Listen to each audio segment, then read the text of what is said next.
असां चऊं था त सैयद जे फिक्र खे बुख में छुड़ो न आणियो वञे। अदम तशद्दुद जी वाट खां सिवा सभु ढोंग आहे। असां दुनिया वारा न आहियूं, पर सैयद जे फिक्र जी रोशनी ऐं शहीद बाबा जी पॉलिसी इख्तियार कयल, जेते शहीद बाबा असांखे हलाए वियो। अदम तशद्दुद जी पॉलिसी जेते असां हलूं था, असांजे कंहिं बि क़ौमी कारकुन जे मथां, जस्कम जे कारकुन जे मथां को बि एलिगेशन न हूंदो त असां कंहिंजा एजेंट आहियूं या असां ॿाहिरि मुल्कनि मां वेही करे पैसो वठूं था। असां सिंध जा एजेंट आहियूं, साईं जीएम सैयद जा एजेंट आहियूं, सिंधी क़ौम जा एजेंट आहियूं। असां हिते ई इन ई धरतीअ ते वेही सिंध जी सियासत कयूं था, तव्हां माण्हुनि सां बीहूं था, शहीद बाबा जी मोहबत ते हलूं था। के माण्हू चवनि था त इहे विकिजी चुका आहिनि, इहे सौदो कनि था क़ौम जो।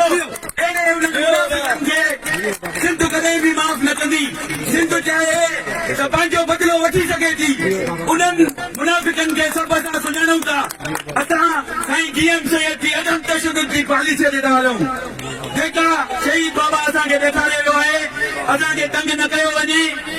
असां बार बार चऊं था, बेरिया टाउन महिल जॾहिं असांखे वठी वियो त उते असां तव्हांजे हर उन्हनि में, असां इन्वेस्टिगेशननि में काथे असां ग़लति हुजूं, काथे असांजा दोस्त पूरा हुजनि, केर बि असांजे कंहिं बि क़ौमी कारकुन जे मथां को ग़लति ब्लेम हुजे त मां जस्कम जो चेयरमैन पंहिंजे क़ौमी कारकुन खे काथे चवंदो, मां पाण खे पेश कंदुमि पंहिंजे क़ौमी कारकुन खे।